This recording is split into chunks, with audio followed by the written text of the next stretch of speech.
gustó ese chiste, ¿verdad, hermanos? Bueno. Una bendición, hermanos, poder estar aquí, predicar su palabra. Gracias, pastor, por la invitación, y siempre es un privilegio y una responsabilidad poder compartir la palabra de Dios. Quiero que así como están en pie, hermanos, vamos a la palabra de Dios. Abra su Biblia en el libro de Apocalipsis, capítulo 3.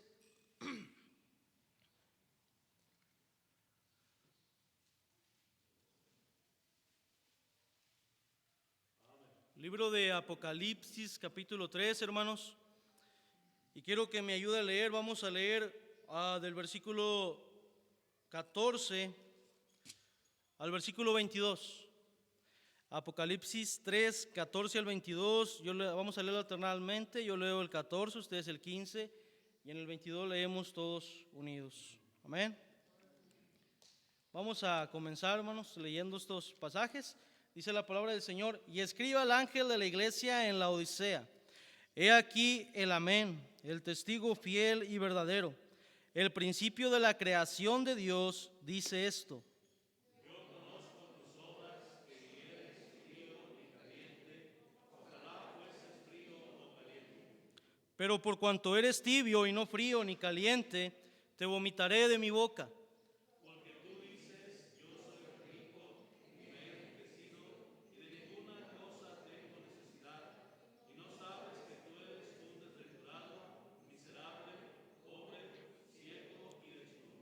Por tanto, yo te aconsejo que de mí compres oro refinado en fuego para que seas rico, y vestiduras blancas para vestirte, y que no se descubra la vergüenza de tu desnudez, y unge tus ojos con colirio para que veas.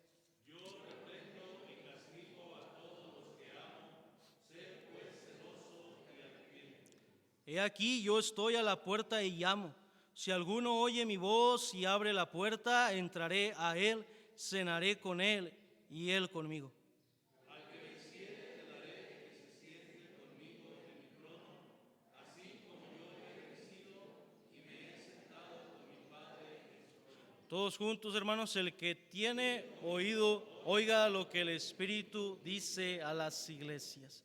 Vamos a orar. Señor, en esta hora te damos gracias por la oportunidad que nos das de estar en este lugar, Padre, en esta casa, para poder alabar y bendecir tu nombre. Gracias por la enseñanza que hemos escuchado, por los cantos que hemos cantado. Ahora, Señor, te ruego que nada más puedas usar mi vida para poder predicar tu palabra, que tu Espíritu Santo sea el que habla en nuestro corazón, y que en esta hora, si hay algo que cambiar, lo cambiemos. Si hay algo en que meditar, Padre, que meditemos en ello, y que, Padre, podamos salir no solamente informados, pero transformados por tu palabra, por tu Espíritu Santo obrando en nuestro corazón. Usa mi vida, Señor, quita del medio mi persona, que a ti sea toda la gloria y toda la honra. Habla en nuestros corazones, quédate con nosotros en el precioso nombre de Jesús. Amén. ¿Pueden tomar su lugar, hermanos? Ciertamente, hermanos, si podemos haber puesto atención a la lectura que tuvimos en esta hora, y podemos observar, o pudimos darnos cuenta de las características de esta iglesia a la cual se le está escribiendo esta carta, tenemos que reconocer, hermano, que muchas iglesias en este momento, y muchos cristianos en particular, les podrían quedar, o nos podrían quedar, cada una de esas características que hemos leído hoy. Hay muchas iglesias en esta actualidad parecidas a la iglesia en la Odisea. Hay muchos cristianos en esta actualidad parecidos a los laodicenses. Y, hermano, la ocasión pasada que estuve predicando, le dije que muchos teólogos dicen que cada una de las cartas a las 7 iglesias de Apocalipsis nos habla de cada uno de los tiempos en la historia de la iglesia en general. Y si notamos bien, la iglesia en la Odisea es la última carta que se escribe en Apocalipsis. Lo que quiere decir que, hablando en la historia, esta es la forma de ser, o se podría decir así, de la iglesia en los últimos tiempos, antes de que el Señor regrese. Y podemos corroborar que es verdad. La iglesia está teniendo muchas características de lo que la iglesia de la Odisea tiene. Yo sinceramente creo con todo mi corazón que si en esta generación Cristo no viene, está pronto a regresar, tal vez si no a nosotros, a nuestros hijos o a nuestros nietos les tocará ver al Señor venir en el aire. Pero ya no falta mucho para que Él regrese. Entonces podemos darnos cuenta que lo que la iglesia de la Odisea era se está cumpliendo en muchas iglesias hoy en nuestros tiempos. Yo recuerdo cuando era niño, en mi juventud también, yo recuerdo el fervor del cristianismo de ese tiempo. Yo recuerdo cómo los cristianos venían con alegría y con gozo a la iglesia a alabar a Dios. Ya no es igual que en aquel tiempo. Los cristianos muy a pesar vienen a la iglesia. Decía un predicador, llegan a la iglesia con pies de plomo arrastrando los pies y se van con pies de pluma, corriendo. Ya no hay ese fervor en servir a Cristo, ya no hay esa alegría en las cosas de Dios. Yo recuerdo nuestro grupo juvenil, cuando yo empezaba en el camino de Dios, hermano, nosotros éramos buenos para el relajo, pero también para trabajar en las cosas de Dios. Y yo no veo ese ánimo y esa alegría y ese deseo en los jóvenes de hoy. Yo no veo ese entusiasmo de servir a Cristo en la iglesia de hoy. Sin duda cada vez nos estamos pareciendo más a la iglesia de la Odisea. Ahora, la iglesia de la Odisea estaba ubicada, hermano, en Asia. La verdad es que las 7 iglesias estaban ubicadas en Asia, en la región que hoy sería el país de Turquía. En aquel entonces la región se llamaba Frigia. Ahora, la región de la Odisea era una región muy bien ubicada, era una región rica. Había mucha agricultura, mucha ganadería, mucho dinero en ese lugar. Se hacían operaciones bancarias en esa ciudad, de tal manera que muchos de los de la iglesia de la Odisea, cristianos, eran ricos. Era una iglesia con poder económico. De ahí que el Señor le reclama a aquellos que decían que eran ricos y que no tenían necesidad de ninguna cosa. Ellos pensaban que por tener y por poseer, ellos lo tenían todo, ellos eran alguien. Una de las cosas que se fabricaba en ese lugar de la Odisea, había una lana de una oveja color negro que era muy codiciada en aquel tiempo para hacer vestidos muy finos. Y había otras cosas ahí que eran importantes en la Odisea, cosas que realzaban la economía de ese lugar. La iglesia en la Odisea era una iglesia rica. Pablo menciona algo de esta iglesia en su carta a los Colosenses. De hecho, le dice a los de Colosas que cuando lean la carta de Colosenses en la iglesia, también se lea en la carta en la iglesia de la Odisea. Pablo no menciona nada de lo que Juan está mencionando aquí, porque tal vez en aquel tiempo los laodicenses todavía no habían caído en estas situaciones. Pero ahora Juan está hablando duramente a esta iglesia de parte de Dios. Y ya vimos algunas de las cosas que el Señor dice a ellos. Me llama mucho la atención la manera en cómo Cristo se presenta a esta iglesia. Si usted se fija, en cada una de las cartas a las iglesias en Apocalipsis, el Señor se presenta de manera distinta a cada una de ellas. Y en esta hora no es la excepción. Versículo 14 dice, escribe al ángel de la iglesia en la Odisea, he aquí el amén. El Señor se presenta como el amén. ¿Qué significa la palabra amén? Así sea. Pero también significa cierto, significa ciertísimo, significa digno de confianza, algo confiable. Oh, no hay nada más confiable que Jesús. No hay nada más digno de confianza que Jesús. No hay nada más verdadero que Jesús. Él dijo, yo soy el camino, la verdad y la vida. Cristo se presenta como el amén, pero se presenta como el testigo fiel y verdadero.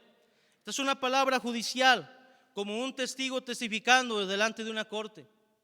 Usted sabe, cuando alguien es llevado a la corte, puede haber testigos, que esos testigos tienen la finalidad de o comprobar su culpabilidad o comprobar su inocencia. Cuando Cristo mismo fue juzgado, hubo testigos falsos que le acusaron, pero Cristo es el testigo fiel y verdadero. Él no puede mentir en un caso y en un juicio.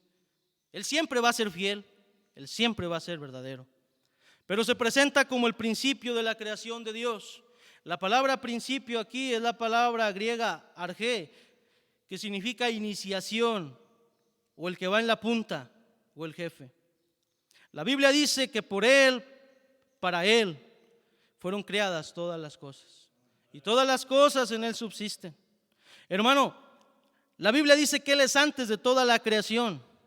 Él es primero en orden, Él es primero en tiempo, Él es primero en lugar, Él es primero en rango, Él es primero en dignidad, Él es primero en dominio, Él es primero en gobernación, Él es primero en majestad, Él es primero en poder.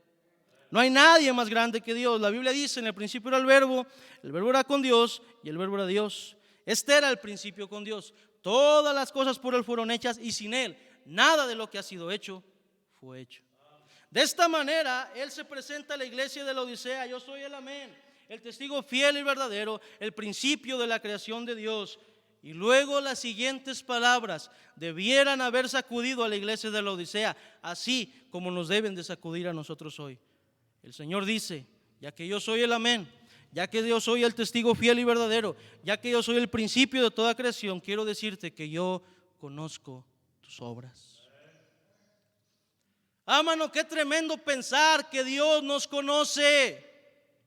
Podemos engañar a medio mundo, podemos engañar al pastor, podemos engañar a los hermanos, podemos engañarnos a nosotros mismos o querer engañarnos, pero Dios conoce nuestras obras.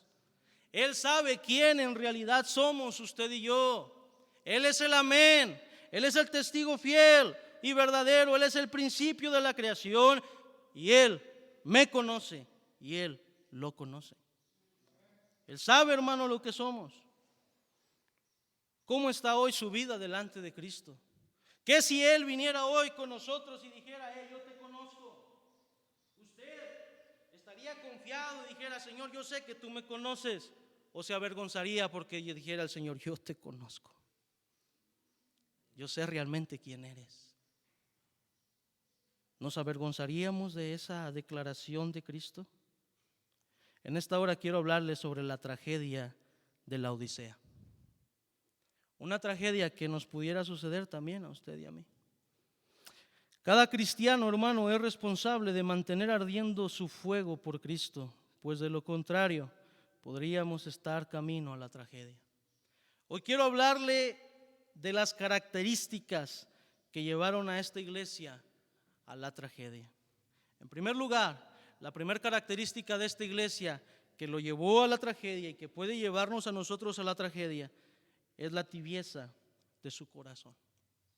La tibieza de su corazón. Versículo 15, lo primero que ataca el Señor de esta iglesia: yo conozco tus obras. Y luego le dice que ni eres frío ni caliente. Ojalá fueses frío o caliente, pero por cuanto eres tibio y no frío ni caliente, te vomitaré de mi boca. Hermano, lo primero que ataca el Señor de esta iglesia es la tibieza de su corazón. Algunos, malinterpretando la Biblia, dicen que esto habla de que la salvación se pierde, porque dicen: te vomitaré de mi boca. Ahora, el Señor, hermano, es espíritu, Dios es espíritu, la Biblia dice. Él no tiene boca, no tiene manos, no tiene pies. Pero a veces la Biblia habla de que Él tiene pies, que Él tiene manos, que Él tiene boca, para que nosotros podamos entender lo que ahí nos quiere explicar la Biblia. Hermano, este versículo no está hablando de la pérdida de la salvación, porque yo no estoy en la boca de Cristo. ¿Sabe dónde Cristo nos tiene? Juan capítulo 10 dice que nadie nos puede arrebatar de su mano. Y nadie nos puede arrebatar de la mano de su Padre. Nosotros no estamos en la boca de Cristo, estamos en su mano. Por lo tanto, este versículo no está hablando de perder la salvación, pero sí tiene algo interesante que enseñarnos. Qué tremenda declaración de Cristo, decir a la iglesia: yo te conozco, tú eres tibio. ¿Qué tal si el Señor viniera y nos dijera hoy: ustedes son un montón de tibios, yo los conozco bien, aparentan lo que no son, pero realmente están tibios? ¿Qué quiere decir el Señor con eso de eres tibio y te vomitaré de mi boca? Bueno, en la boca está uno de nuestros sentidos. ¿Sabe cuál es el sentido que está en la boca? El gusto. El gusto está en la boca. Y el Señor dice: tú no eres frío ni caliente y eres tibio. Le pongo este ejemplo para poder entenderlo. Si yo le trajera aquí un café a todos y yo le sirviera café a todos, ¿cómo le gustaría que estuviera ese café? Bueno, a algunos les gusta frío, pero regularmente o normalmente el café se toma caliente. A mi mamá le gusta casi hirviendo, casi que le queme la boca.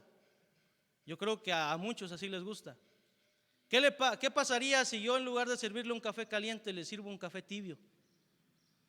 ¿Le va a gustar ese café tibio? ¿A usted que le gusta bien caliente? No, yo creo hasta me lo va a echar en la cara. Lo va a escupir. Porque no le agrada ese café tibio. No es agradable a su paladar. Ahora, si yo le traigo una coca, ¿cómo le gustaría que estuviera esa coca? Bien fría, ¿va? Bien helada. Si se la doy al tiempo bien caliente, pues no le va a gustar. Si se la doy tibia, a lo mejor puede ser que a algunos sí le guste, pero a la mayoría no. Una coca debe estar fría. El Señor le dice a esta iglesia: tú no eres frío ni eres caliente.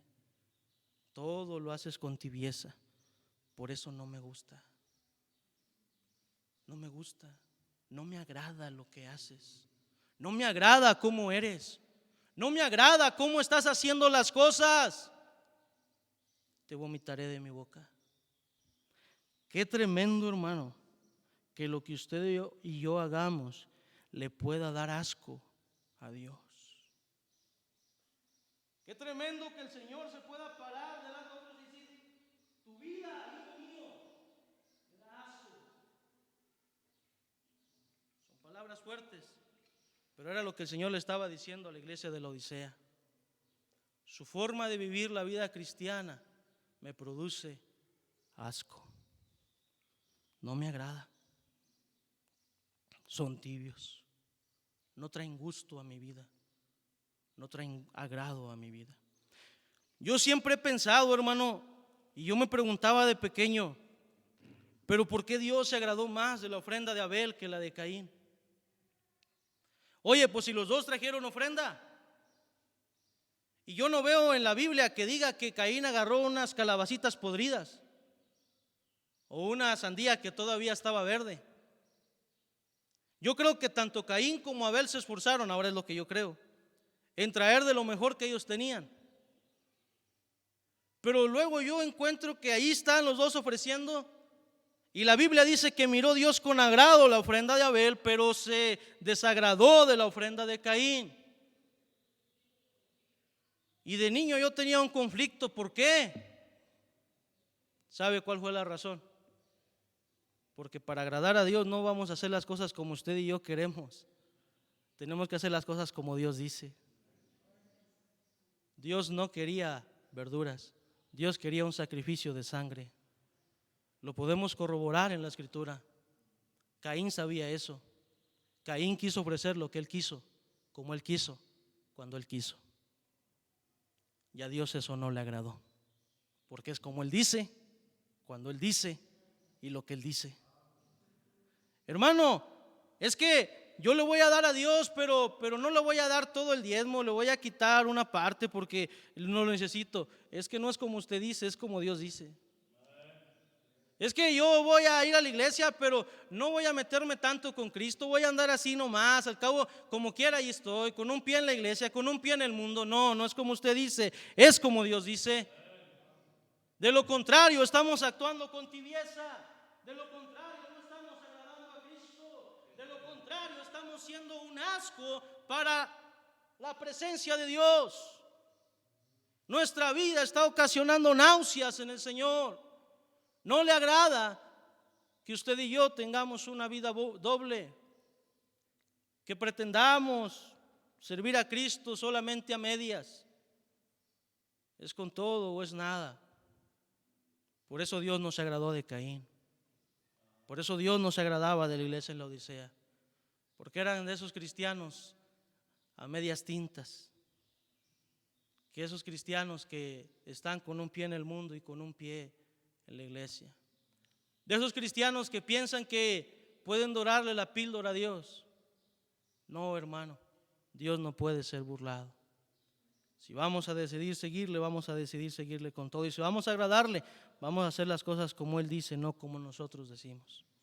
Entonces la primera característica que llevó a esta iglesia a la tragedia fue la tibieza de su corazón. Pero la segunda característica, hermano, fue su orgullo. Mire lo que dice ahí mismo Apocalipsis capítulo 3, versículo 17. el Señor le dice, note la primera frase, porque tú dices. Oh, hermano, usted y yo podemos decir muchas cosas de nosotros, pero lo importante es lo que Dios dice, es lo que Dios piensa, porque tú dices. Yo tengo una frase cuando me hablan de alguien o me dicen de alguien que yo conozco o que yo sé. Me han dicho personas, oye, pues aquel dice que es cristiano. O me han preguntado, oye, ¿y aquel tú lo conoces? Le digo, sí, ¿es cristiano? Les digo, pues dice que es cristiano. El Señor le dice a la iglesia, tú dices. Y luego dice, yo soy rico. Hermano, la iglesia de la Odisea pensaba ser alguien. Yo soy. Tú dices que tú eres. Tú dices que tú haces. Tú dices que tú tienes. Oh, hermano, había arrogancia, había orgullo en la vida de la iglesia de la Odisea. Cuando el apóstol Pablo dice, ya no vivo yo, mas Cristo vive en mí, hermano, ¿sabe una cosa? Con todo respeto se lo digo, no importa lo que usted piense de usted, no importa lo que usted crea que usted es, no importa ni siquiera lo que usted es, importa lo que Cristo dice que somos, importa lo que Cristo nos ha hecho ser, importa lo que Cristo ha hecho de nosotros, porque realmente no hay nada bueno en nosotros y no hay nada de lo que nos podemos gloriar en nosotros. Ellos se gloriaban porque tenían, ellos se gloriaban porque hacían, ellos se gloriaban por lo que eran. Su orgullo les hacía pensar que eran alguien y que no necesitaban de nadie. Su orgullo les hacía pensar, hermano, que eran la mera crema y nata de las iglesias de Asia. No, hermano, no somos mejor que otra iglesia, no somos mejor que otro cristiano, no somos mejor que otra persona, somos solamente lo que la gracia de Dios nos ha permitido ser. Y tenemos que alejarnos del orgullo, porque el orgullo fue el pecado que hizo que Satanás fuera arrojado del cielo. Él dijo, subiré al cielo, seré semejante a Dios. Y lo que pasó es que terminó siendo arrojado del cielo. Mire el consejo de Dios en Romanos capítulo 12, versículo 3. Para que no se duerma, vamos a hojear la Biblia. Romanos 12, 3, mire lo que dice.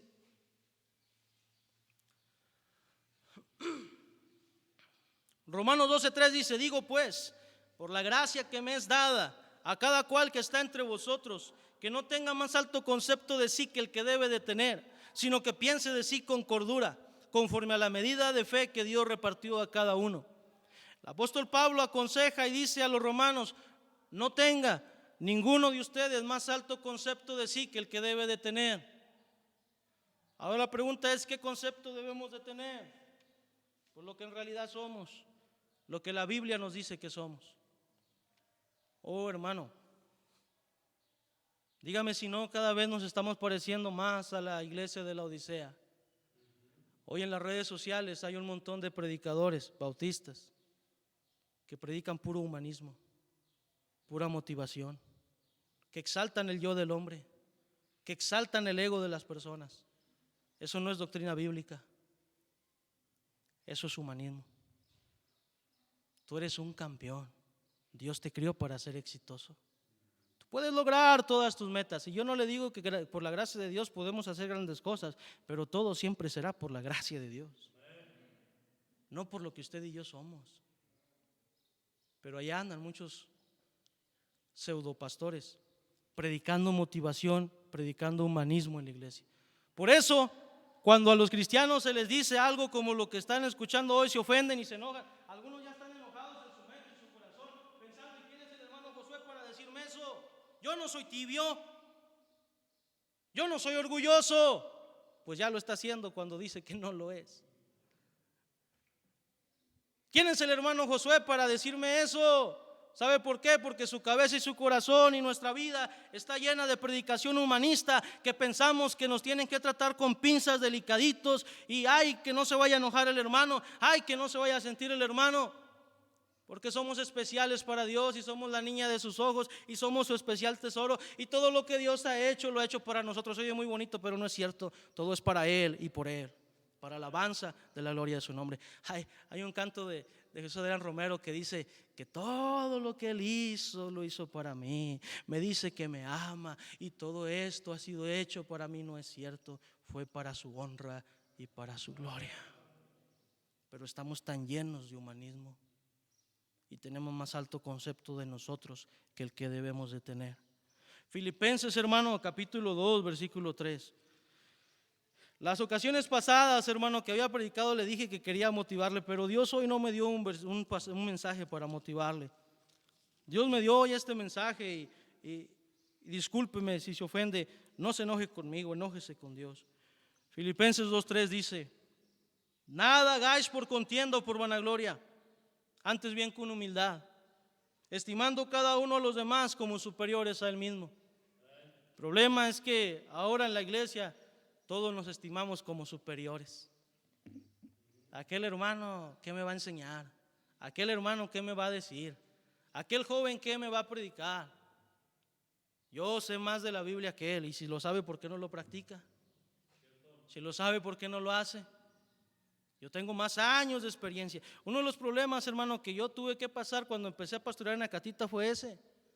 Los hermanos me habían conocido desde niño y me decían en la cara: ¿tú qué me vas a decir a mí si yo te conocí de chiquillo? Te vi con los mocos ahí salidos y todo. ¿Tú qué me vas a enseñar a mí? Me lo decían así. Hermano, el problema muchas veces en nuestras iglesias es el orgullo, que sentimos que somos más que los demás. Pero Pablo dice: todos estimemos a todos como superiores. Nadie es más que nadie. Y es mejor, hermano, estimar que todos son mejores que yo, para mantenerme en humildad. Hermano, el orgullo llegó a esta iglesia a la tragedia. Pero Dios les dice lo que en realidad son. Apocalipsis capítulo 3.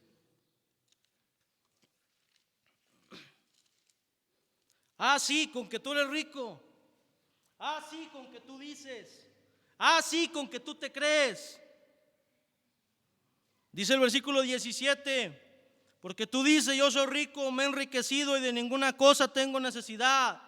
El Señor le dice: no sabes que tú eres un desventurado, eres un miserable, eres un pobre, eres un ciego y eres un desnudo. ¿Quieres saber lo que en realidad eres? Dice el Señor. Eres un desventurado, miserable, pobre, ciego y desnudo. Ahora sí, como dijo el dicho: ¿quieres más o te guiso un huevo? Eso es lo que en realidad somos, hermano. Pobres, miserables, desventurados, desnudos, pecadores, malagradecidos, personas que no merecen la gracia de Dios. Eso es lo que somos. Y cuando usted y yo consideramos lo que en realidad somos, no queda lugar para el orgullo. No queda lugar para la soberbia y para decir: soy alguien. No soy nadie, hermano. Somos polvo y al polvo volveremos. Y nada somos en esta vida. Si somos algo, es por su gracia. Si somos algo, es por Dios. Tercer lugar, la tercera característica que los había llevado, que los estaba llevando a la tragedia, era su materialismo.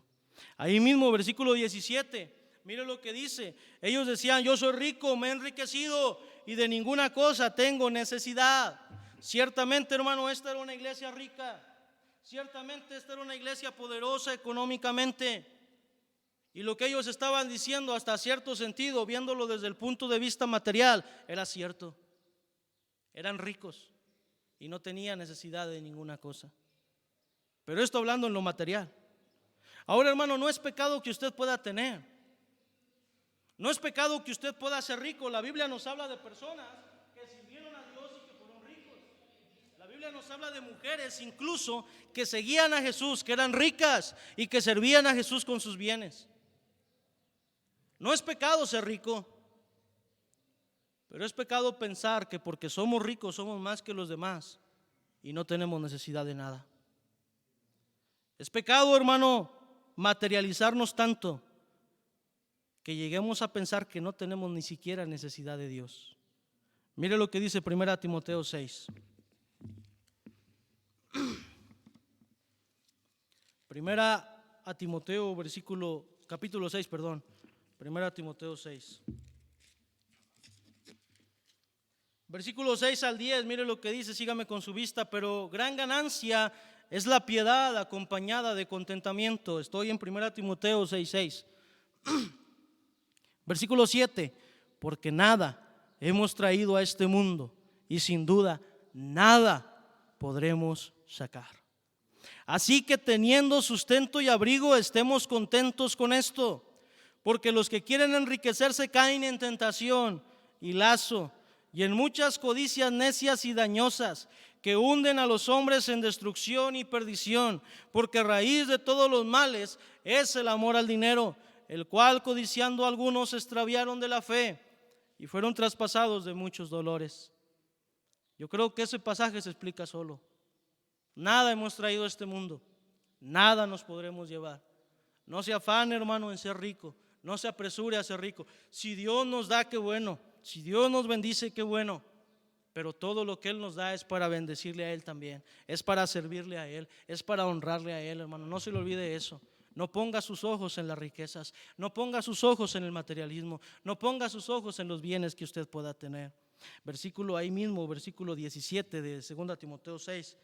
A los ricos de este siglo manda que no sean altivos, no por ser ricos son más que los demás, ni pongan la esperanza en las riquezas, las cuales son inciertas. Y qué mejor ejemplo que lo que está pasando para darnos cuenta que realmente son inciertas. Ahorita tenemos, mañana quién sabe. Sino en el Dios vivo que nos da todas las cosas en abundancia para que las disfrutemos. Hermano, la tragedia de la iglesia de la Odisea fue que pusieron sus ojos en la dádiva antes que en el dador de la dádiva. Oh, hermano, lo importante no es la dádiva, es quién da la dádiva. Dios es más grande que lo que usted y yo podemos tener. Y nuestros ojos no deben estar en lo que nos ha dado, sino en quién nos los ha dado. Número 18, que hagan bien, que sean ricos en buenas obras, que eso es lo que importa, dadivosos, generosos, atesorando para sí buen fundamento para lo porvenir, que echen mano de la vida eterna. En otras palabras, lo que tú tienes, si algo tienes, siémbralo para la eternidad, dalo para la eternidad. Haz tesoros en el cielo. No quedes acumulando tesoros aquí en la tierra, donde la polilla y el orín corrompen, donde ladrones minan y hurtan, y donde un día cuando te mueras, cuando nos muramos, nada nos vamos a llevar.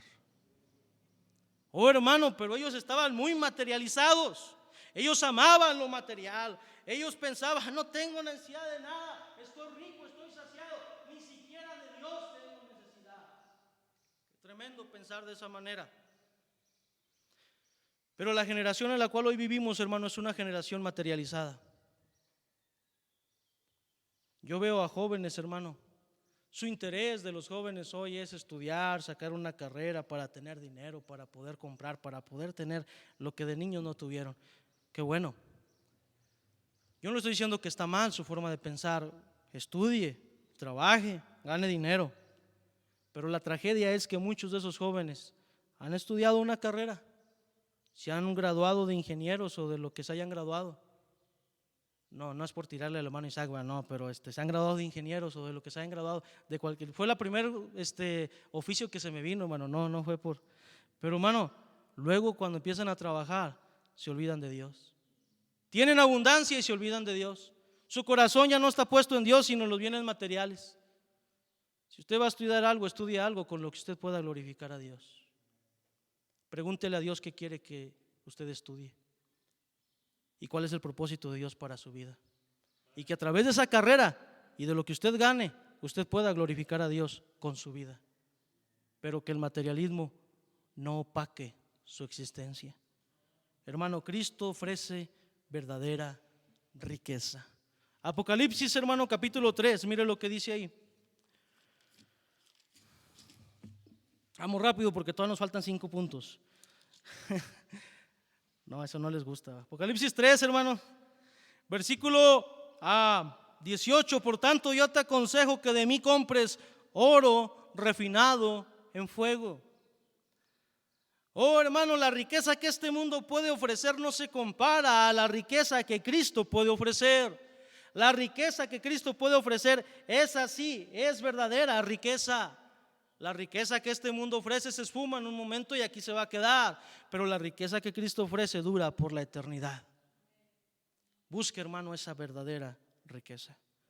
Pero número 4, la cuarta característica, ya vamos para terminar. La característica 4 que los llevó a esa tragedia fue su falta de pureza.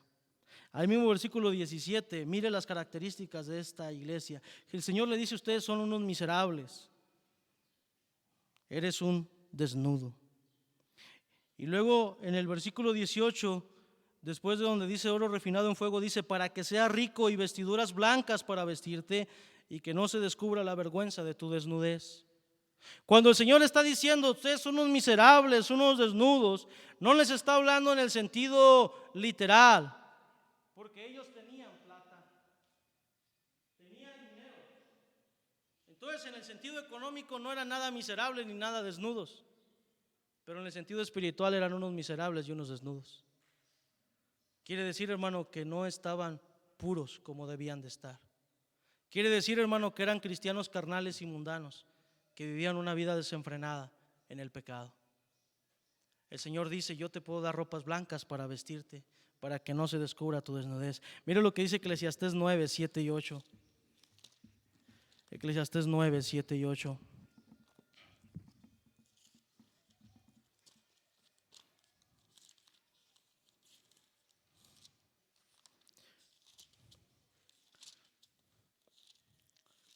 Dice la palabra del Señor ahí: anda y come tu pan con gozo y bebe tu vino con alegre corazón, porque tus obras ya son agradables a Dios.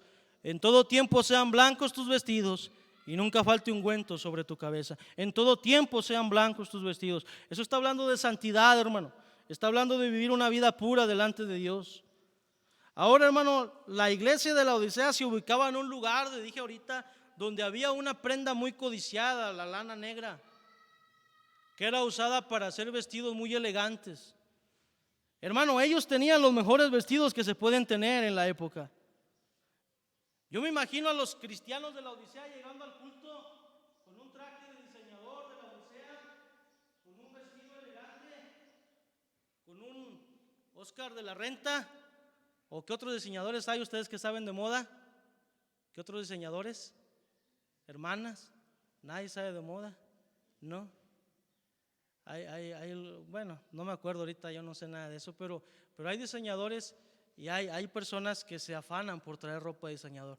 Yo creo que la iglesia de la Odisea era así, traían ropa cara, ropa buena. Es un error, hermano, pensar que lo exterior nos puede hacer más santos. El que usted traiga corbata no le hace cristiano. El que usted venga a la iglesia con un traje bien peinado, bien perfumado, bien arreglado, no le hace cristiano. Tristemente, la tragedia de nuestros días hoy, así como en la Odisea, es que el domingo nos ponemos el traje de cristianos, pero toda la semana andamos como queremos andar. El domingo sí vengo con traje, con corbatita, bien vestido, con mi vestidito, pero entre semana, ¿qué pasó? Ya no somos cristianos entre semana. Ya no queremos agradar a Dios. La vestimenta no le va a hacer más santo ni más pecador. Ahora debemos de vestirnos bien porque así lo manda Dios, pero la vestimenta no le va a hacer más santo. Y a veces, hermano, la vestimenta que traemos es pura hipocresía, porque aquí en la iglesia venimos bien vestidos, pero allá en la casa, allá en la calle, nos encontramos a las hermanas mal vestidas. Allá en los lugares, en las tiendas, nos encontramos a los hermanos mal vestidos. Pues así vengas a la iglesia, al cabo pues ya lo vimos allá afuera. ¿Para qué tanta hipocresía y para qué tapar algo que no somos? Pero nos hemos acostumbrado a vivir una vida de apariencia, una vida cristiana de aparentar nada más. Mateo 23, mire lo que dice ahí, 25 al 28. Vénganse en chor, al cabo ya lo vimos en chor, allá afuera. Mateo 23, 25 al 28 dice: Ay de vosotros, escribas y fariseos hipócritas, porque limpiáis lo de fuera del vaso y del plato, pero por dentro está llenos de robo y de injusticia. Fariseo ciego, limpia primero lo de dentro del vaso y del plato, para que también lo de fuera sea limpio. Estoy en Mateo 23:27. Ay de vosotros, escribas y fariseos hipócritas, porque sois semejantes a sepulcros blanqueados, que por fuera la verdad se muestran hermosos, mas por dentro están llenos de huesos de muertos y de toda inmundicia. Así también vosotros por fuera la verdad os mostráis justos a los hombres, pero por dentro estáis llenos de hipocresía e iniquidad. Qué tremendo, hermano, que estemos viviendo una vida así. Recuerde que Él nos conoce, Él sabe la falta de pureza que tenemos, Él sabe la apariencia que queremos vernos aquí o decir que somos, pero en realidad Él sabe lo que somos. No basta vivir una vida de apariencia, hermano. Los fariseos eran así. Hay que vivir una vida cristiana real, de verdad, no por aparentar. Hermano, nos falta pureza. Porque estamos en la iglesia, pero allá afuera tal vez estamos abrazando pecados que nadie más conoce, pero nosotros sí. Tal vez estamos en la iglesia, pero estamos viviendo en adulterio. Tal vez estamos en la iglesia, pero estamos allá siendo mentirosos de primera. Tal vez estamos en la iglesia, pero allá afuera, hermano, tenemos una lengua más larga que nada. Tal vez estamos en la iglesia, pero hermano, estamos llenos de iniquidad y de pecado. Nos falta pureza y eso nos puede conducir a la tragedia. Primera de Pedro 1:16, no lo busque, pero dice: sed santos, porque yo soy santo. Y en último lugar, la última característica fue su falta de visión. Miren lo que dice Apocalipsis 3.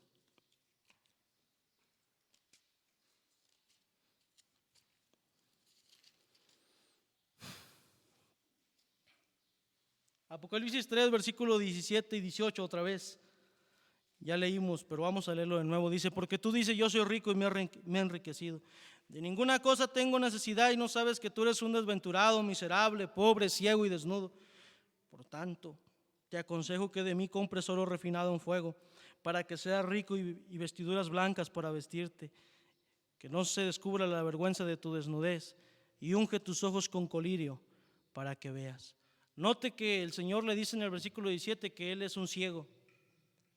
Y luego después le dice: unge tus ojos con colirio para que veas.